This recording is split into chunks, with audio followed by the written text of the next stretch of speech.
자, 여기도 마찬가지로 세례 요한에 대해서 구체적으로 그렇게 기록은 하지 않습니다. 지금 요한이 요한에 대해서 이야기를 하고 있습니다. 우리가 읽는 이 요한복음에는 저자 자신을 가리켜서, 즉 사도 요한을 가리켜서 요한이라고 하지 않고 나중에 뒤에 가면은 예수께서 사랑하시는 그 제자, 그렇게 자신을 표현했습니다. 자, 여기서 말하는 요한은 이 요한복음을 기록한 사도 요한이 아니라 다른 요한, 즉 사가랴 제사장의 아들 세례 요한입니다. 혹시 세례 요한의 어머니의 이름이 무엇인지 아십니까? 아버지는 사가랴 제사장이고요, 어머니는 엘리사벳. 예. 마리아가, 예수님의 어머니 마리아가 임신을 했을 때, 이때 좀 이따 말씀드리겠지만, 곧바로 누구에게 달려갑니까? 바로 이 사람들에게 달려갑니다.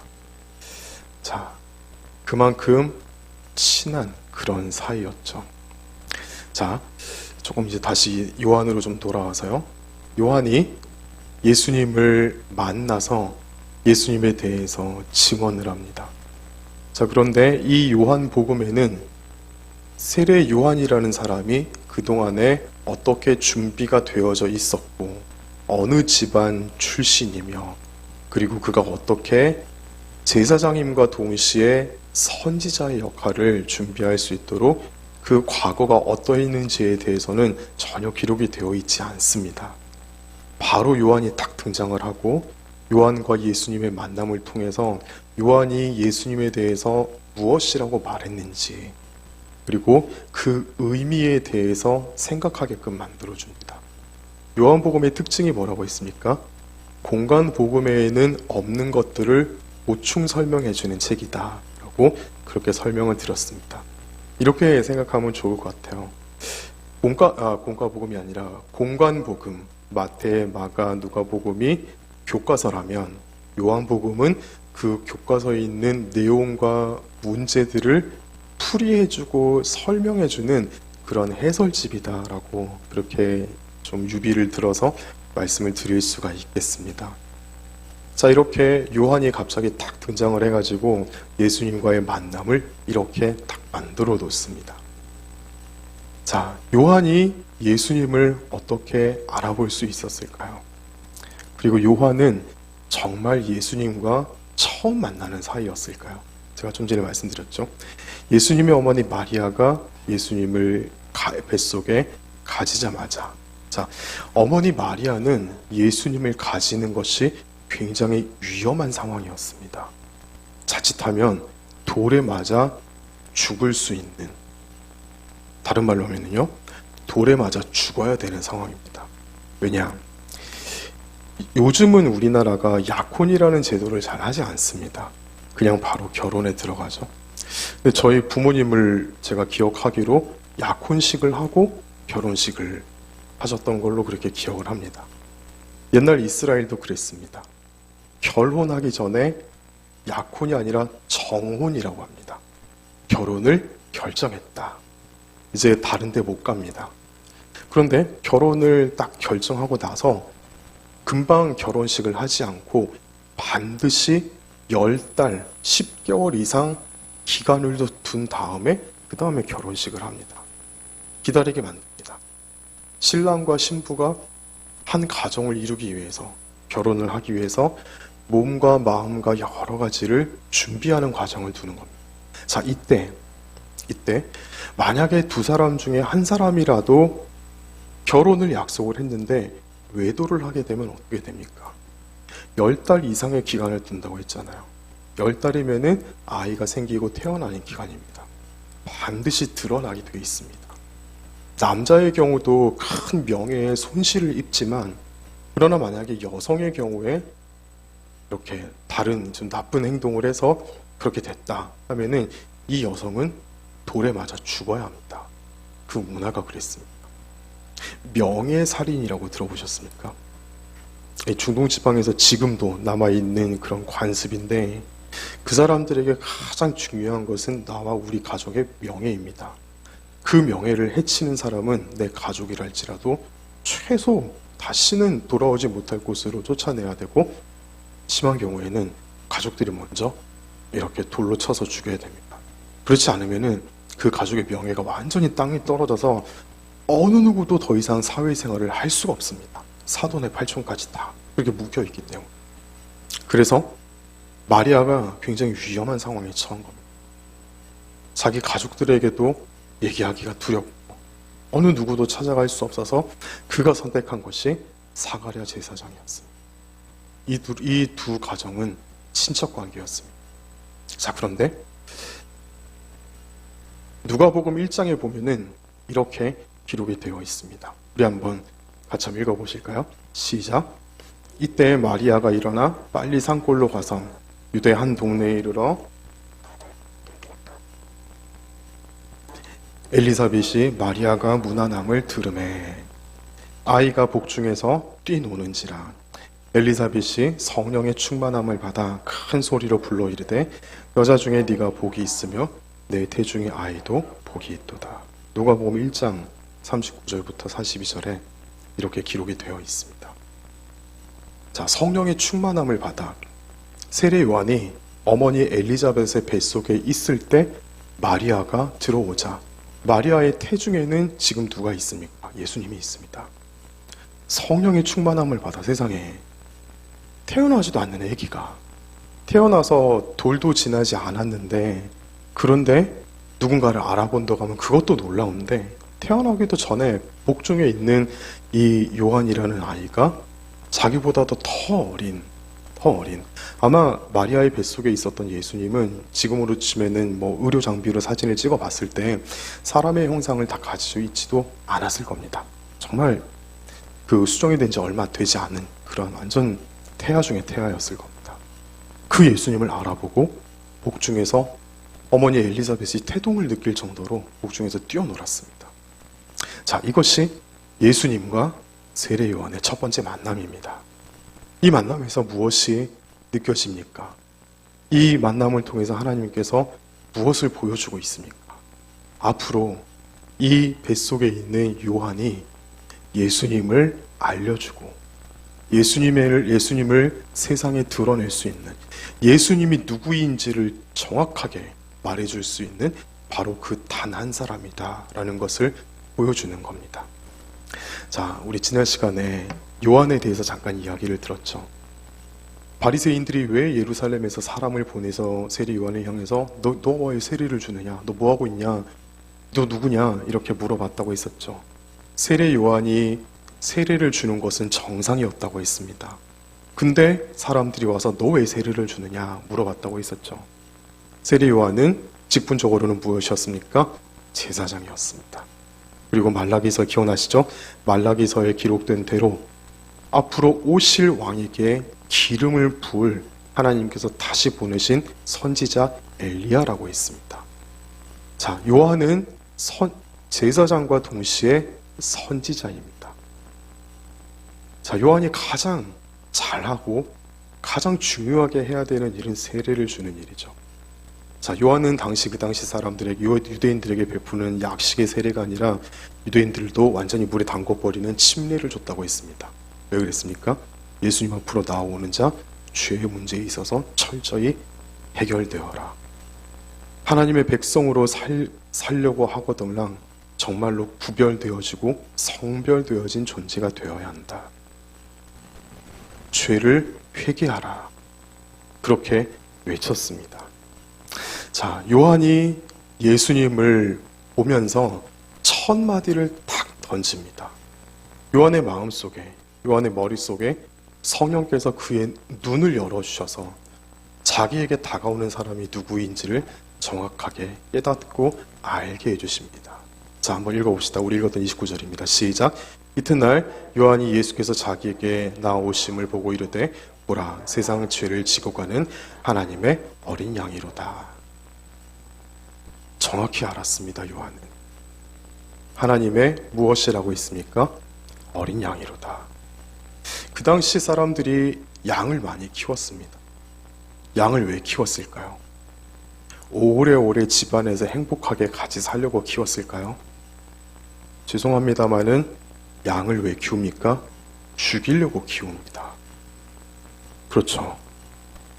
양을 도축을 해서 털을 얻고 가죽을 얻고 그 가죽으로 옷을 만들어 입기도 하고 또 양의 고기를 먹고 그리고 양이 해야 되는 그 당시 이스라엘 사람들에게 양은요 제사 드리는 짐승이었습니다. 나 대신 죽어야 하는 애였습니다. 나 대신 죽이기 위해서 양을 키웠습니다. 자, 요한이 왜 하필이면은 하나님의 어린 양이로다라고 했을까요? 그 주변에 멋진 동물이 얼마나 많았겠습니까? 사자도 있었겠죠. 우리 TV에서 보는 그 야생의 사자. 가끔씩 영화나 소설 속에 하나님 나라의 세계관을 담은 그 소설이나 영화를 보면은요, 예수님을 사자로 등장시킬 때가 있습니다. 옛날에 한 20년 전인데 나니아 연대기라는 그 영화 속에 예수님을요, 상징적인 그 동물로 표현했는데 사자였습니다. 동물의 왕이었죠. 그리고 멋있고 강력한 힘을 가진 그러한 동물이었습니다. 그 이미지에다가 예수님을 입힌 거죠. 멋진 동물이 많았을 겁니다. 말도 있었겠죠. 그런데 요한은 왜 예수님을 보면서 하나님의 어린 양이로다. 그 앞에 뭐라고 했습니까? 보라, 세상 죄를 지고 가는 하나님의 어린 양이로다. 요한의 직업이 뭐였습니까? 제사장입니다. 제사장이 하는 일이 무엇입니까? 제사를 드리는 일이죠. 제사를 드리면서 뭘 합니까? 짐승을 잡습니다. 그 짐승 중에서 그 당시 가장 보편적으로 그리고 가장 많이 드려지는 짐승이 바로 양이었습니다. 요한은 예수님을 보면서 양이로다. 죽어야 될 사람이라고 선포합니다. 그런데 그 앞에 수식어 세상 죄를 짊어지고 가는 누구의 양이다? 하나님의 어린 양이로다. 최고의 믿음의 선포를 하는 겁니다. 나중에 예수님께서 이렇게 말합니다. 같이 한번 읽어볼까요? 내가 진실로 너희에게 말하노니 여자가 낳은 자 중에 더 큰 이가 일어남이 없도다. 그러나 천국에서는 극히 작은 자라도 그보다 크니라. 예수님께서는 세례 요한의 이 고백과 세례 요한의 삶을 두고 정말 최고의 칭찬을 하십니다. 여자가 낳은 자 중에 이보다 큰 자가 없도다. 자, 그 뒷말은 이제 다음에는 설명을 좀 드릴게요. 요한은 예수님이 누구인지 알았습니다. 그리고 고백을 합니다. 하나님의 어린 양이었습니다. 우리에게 예수님은 누구입니까? 여러분들은 오늘 아침에 눈을 떠서 지금 이 시간까지 하루라는 시간을 살아오시면서 예수님에 대해서 어떻게 생각하고 사셨습니까? 한 번도 생각을 하다가 요즘 밖에서 일하시느라 되게 많이 피곤하시고 많이 힘드시죠? 그렇게 바쁜 일상을 우리가 살아갑니다. 하나님께서도 우리의 수고를 다 아시고 우리가 땀을 흘린 만큼 믿지 않는 사람들보다는 더 우리에게 귀한 수고의 보상을 해주시리라 믿습니다. 자, 그런데 바쁘게 일을 하는 와중에 우리가 잊어서는 안 되는 분이 한 분 있습니다. 예수님입니다. 내가 지금 예수님 믿는 사람답게 행동하고 있는가? 나에게 있어서 예수님은 어떤 분이신가? 믿음의 주요 온전케 하시는 예수를 바라보자라고 했습니다. 예수님을 바라본다는 게 무엇입니까? 잘생긴 금발의 예수님 사진이나 그림 옆에 딱 붙여놓고 그 사진 자꾸 쳐다보는 게 예수님 바라보는 거겠습니까? 그럼 거기에서부터 시작할 수는 있겠죠. 예수님이 나와 동행하시는 나의 구세주이시라는 사실을 잊지 말아야 합니다. 그것이 예수님을 바라보는 첫 번째 단계입니다. 예수님은 어린 양이셨습니다. 우리에게 있어서 예수님은 누구이십니까? 우리가 지금 왜 이 자리에서 예배할 수 있습니까? 우리가 왜 이 힘든 세상 살면서 진짜로 낙심하지 않고 그래도 무언가 하나의 소망과 희망을 붙들고 살아가는 그 이유가 무엇입니까? 이 소망이 무엇입니까? 이 세상에서 끝이 아니다. 하나님의 나라에 가서 거기서부터 진짜 나의 삶이 펼쳐지는 것. 이 세상은요, 그 나라에 가서 살기 위해서 준비하는 단계입니다. 우리가 어떻게 이런 생각과 믿음을 가질 수가 있습니까? 바로 예수님께서 하나님의 어린 양이 되셔서 우리의 죄를 짊어지시고 우리의 죄를 담당하시고 죽으셨던 하나님의 어린 양이셨기 때문입니다. 세례 요한의 고백이 곧 우리의 고백이 되어야 할 줄 믿습니다. 우리가 신앙생활하면서 얻을 수 있는 가장 큰 복이 무엇입니까? 예수 믿고 복 받자라고 말을 많이 합니다. 이 말은 진짜 맞는 말입니다. 가끔 젊은 사람들이 우리 기성세대의 신앙을 좀 비판하면서 예수 믿고 복 받으세요라는 말은 기복주의적인 말이다, 그렇게 비판을 하는데, 글쎄요, 하나님께서 주시는 복 없이 우리가 살아갈 수 있을까요? 못 삽니다. 하나님께서 우리에게 물질과 건강과 모든 것을 주시는 것, 그거 복이 아니면은 뭐라고 표현하겠습니까? 내가 지금 이렇게 오늘 저녁에 잘 공간이 있고 집에 가서 밥솥에 먹을 밥이 있고 냉장고에 김치가 있고 과일이 있는 거, 이거 하나님께서 주시는 복이 아니고서 어떻게 설명할 수가 있겠습니까? 내가 지금 입고 있는 이 얼마 안 되는 옷, 다 하나님께서 주신 것 아니겠습니까? 우리가 왜 11조를 하고 헌금을 합니까?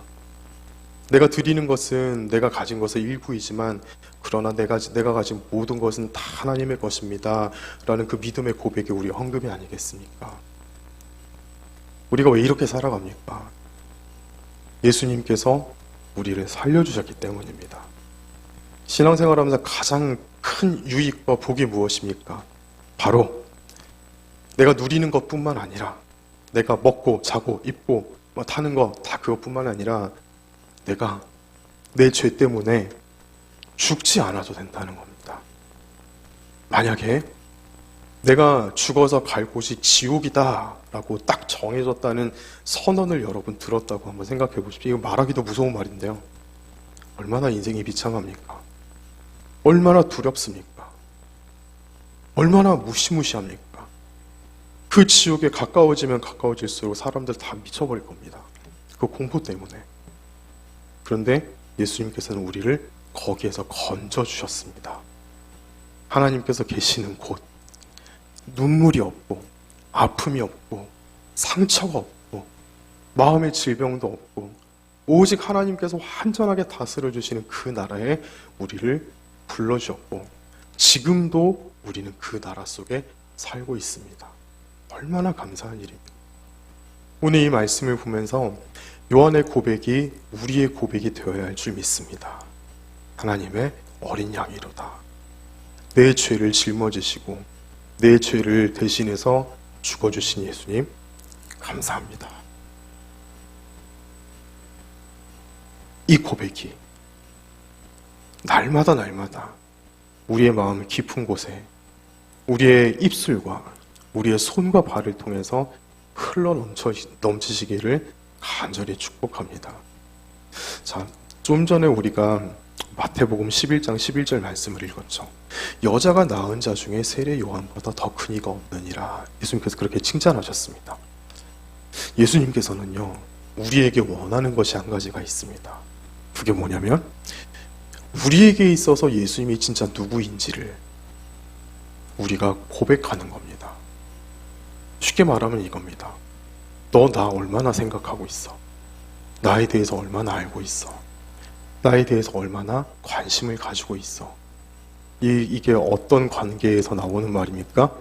사랑하는 사람들에게 그 둘의 관계에서 나오는 말입니다. 이거는 필레오와 에로스가 아니라 아가파오적인 사랑입니다. 아가페의 사랑입니다. 예수님께서 우리에게 모든 걸 다 던져주셨습니다. 우리도 예수님께 드려야 합니다. 예수님께서 주는 것만 받고 이렇게 감사 표현 안 하면 예수님께서 섭섭해 하십니다. 예수님을 섭섭하게 해드리면 되겠습니까? 안 되겠습니까? 안 되죠. 우리가 왜 찬양합니까? 제가 개인적으로 찬양 인도하면서 곡 선정에 굉장히 신경을 많이 씁니다. 가사를 보면은요, 끝에 그냥 사람과 사람들끼리 그렇게 얘기하는 가사가 있습니다. 뭐뭐 하세, 뭐뭐 하세. 그냥 이제 단순한 찬양이 아닌 노래들도 굉장히 많습니다. 제가 그것들 다 자릅니다. 가사들 중에 내가 하나님에 대해서 직접적으로 고백하는 수직적인 가사라고 하는데, 수평적인 가사가 아니라 저는 개인적으로 그런 찬양들만 올립니다. 우리가 왜 그렇게 찬양합니까? 이 백성은 내가 나를 위하여 지었나니, 곧 그렇죠, 하나님을 찬송하기 위해서 우리를 지었습니다. 하나님께서 우리가 하나님의 이름을 높이고 찬양하는 것을 얼마나 기뻐하시는지 모릅니다. 우리가 왜 예배합니까? 우리가 왜 기도합니까? 예수님께서 그걸 원하시기 때문입니다. 그건 우리에게 있어서 결코 짐이 아니고 무거운 숙제가 아닙니다. 정말 구원의 감격이 넘치는 사람이라면 찬양할 때마다 가슴이 뜨거워집니다. 그 찬양하는 시간 가운데 내 마음속에 하나님의 나라가 만들어지고 더 큰 은혜를 받을 수 있는 그릇이 준비가 되어집니다. 왜 예배합니까? 예배 시간을 통해서 살아계신 하나님의 말씀이 내 삶 속에 들어옵니다. 요한복음 초에 은혜와 진리가 충만하더라. 말씀이 육신이 되 우리 가운데 거하시고 우리가 그의 영광을 보니, 말씀을 통해 하나님의 영광을 누립니다. 언젠가 한번 제가 그런 경험한 적이 있습니다. 어느 교회 집회를 갔습니다. 그런데 그날따라 목사님 말씀이 진짜 제 몸을 붙들고 흔드는 것처럼 강력한 하나님의 은혜가 임하는 것을 느꼈습니다. 그 예배를 잊을 수가 없어요.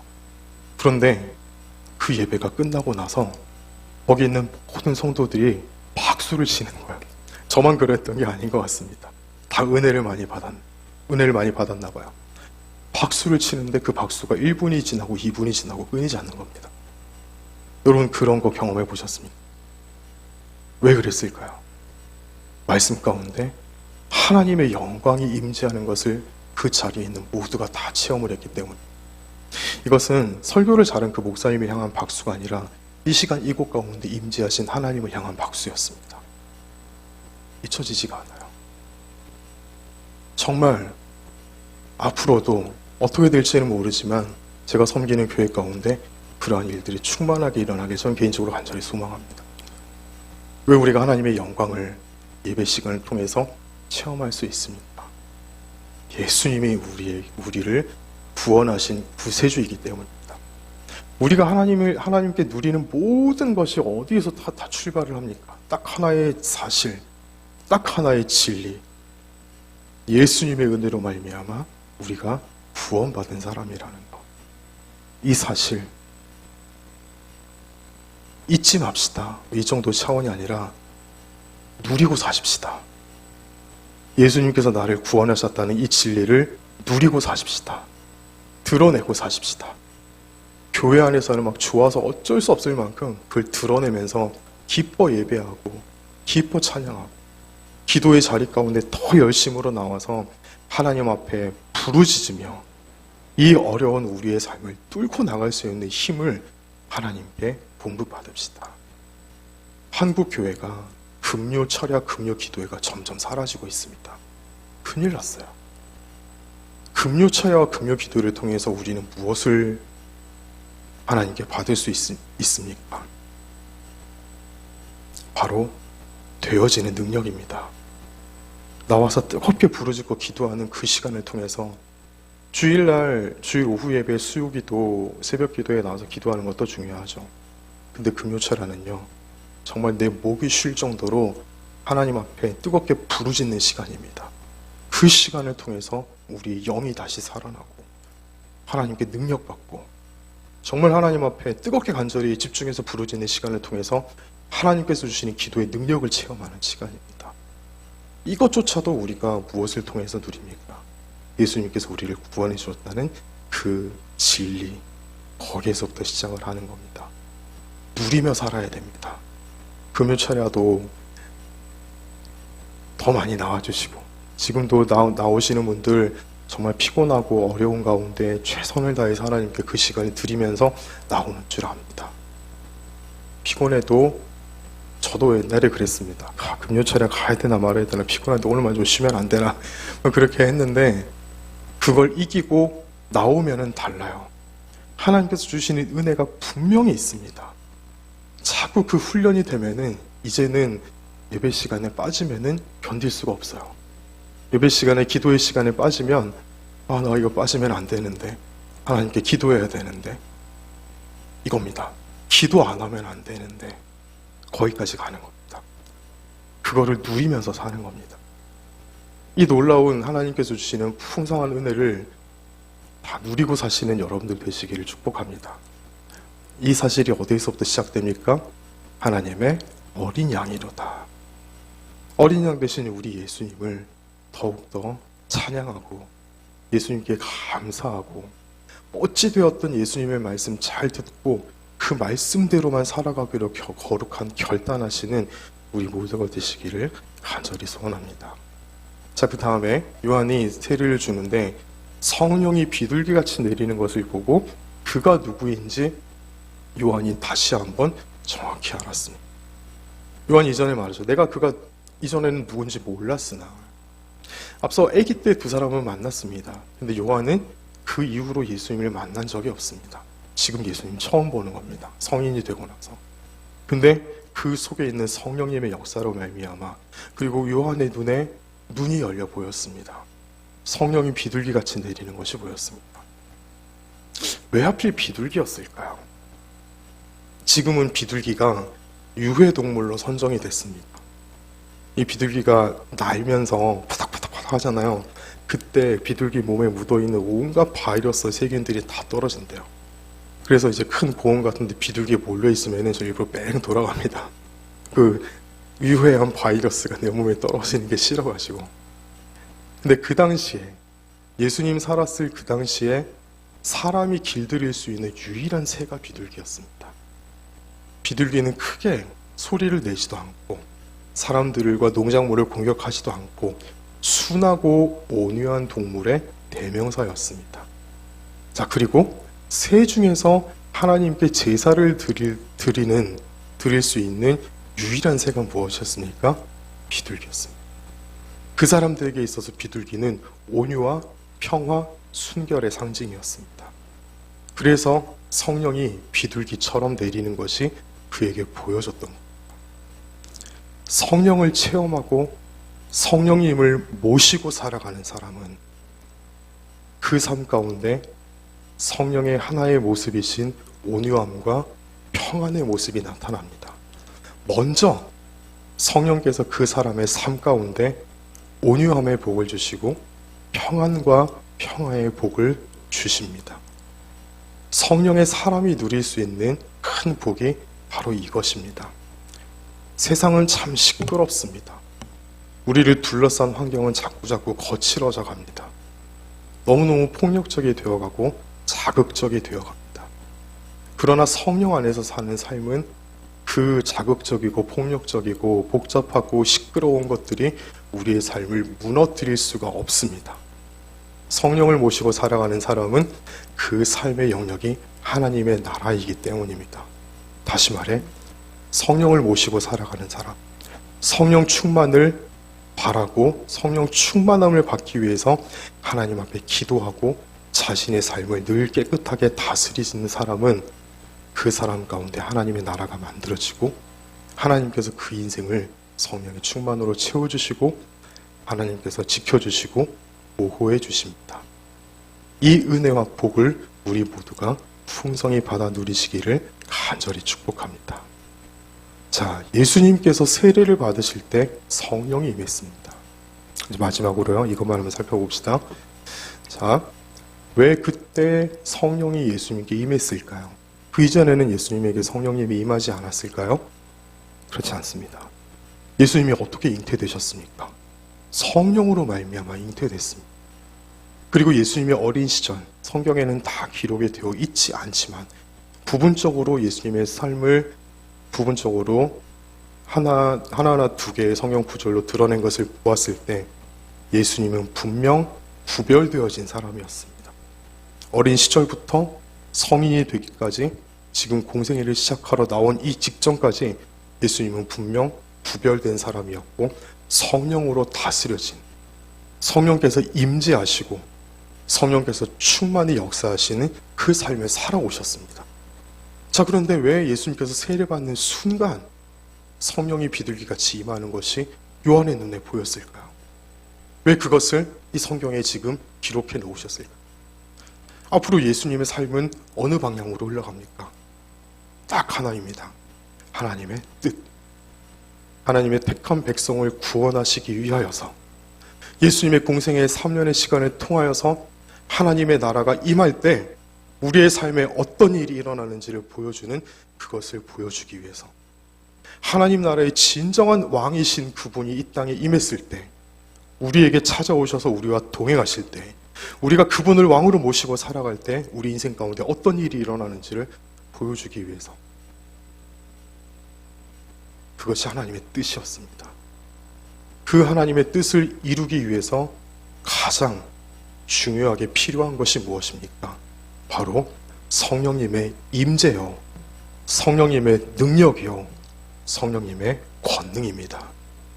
예수님이시니까 어차피 하나님의 아들이시니까 다 할 수 있는 거 아니야. 그렇지 않습니다. 예수님은 날마다 피곤한 몸과 굶주린 배를 움켜쥐시고 새벽마다 기도의 자리로 나아가셨습니다. 가서 기도했습니다. 우리에게도 어떻게 기도해야 되는지 가르쳐 주셨습니다. 너희는 이렇게 기도하라. 하늘에 계신 우리 아버지여 이름이 거룩히 여김을 받으시오며. 하나님의 뜻을 이루기 위해서 기도하라고 가르쳐 줬습니다. 예수님 그렇게 사셨습니다. 성령이 왜 예수님께 그렇게 임하셨습니까? 온유함과 평화의 영으로 임하셨습니다. 하나님의 뜻을 이루기 위해서 반드시 필요한 것 성령님의 임재입니다. 성령님의 도우심이고 성령님의 능력입니다. 우리도 그렇습니다. 우리가 어떻게 예수님과 비교할 수 있겠습니까? 차원이 다르죠. 그러나 예수님께서 우리를 제자로 부르시고 제자로 훈련시키시고 사도라고 칭하면서 다시 파송하셨습니다. 우리는 제자인과 동시에 사도의 삶을 살아갑니다. 부분적으로 그 일을 감당하며 살아갑니다. 우리 힘으로 할 수 있습니까? 내가 가진 능력과 지혜와 부여와 건강과 시간과 무엇으로도 하나님의 일을 우리가 조금이라도 흉내낼 수가 있습니까? 근본적으로 불가합니다. 우리에게 주어진 하나님의 뜻을 감당할 수가 있겠습니까? 그 하나님의 뜻이 무엇인지 어떻게 분별할 수가 있겠습니까? 성령님의 도우심이 아니고서는 할 수 없습니다. 그래서 우리는 날마다 성령의 임재와 성령의 도우심과 우리가 되어지게 하시는 성령님의 권능이 필요합니다.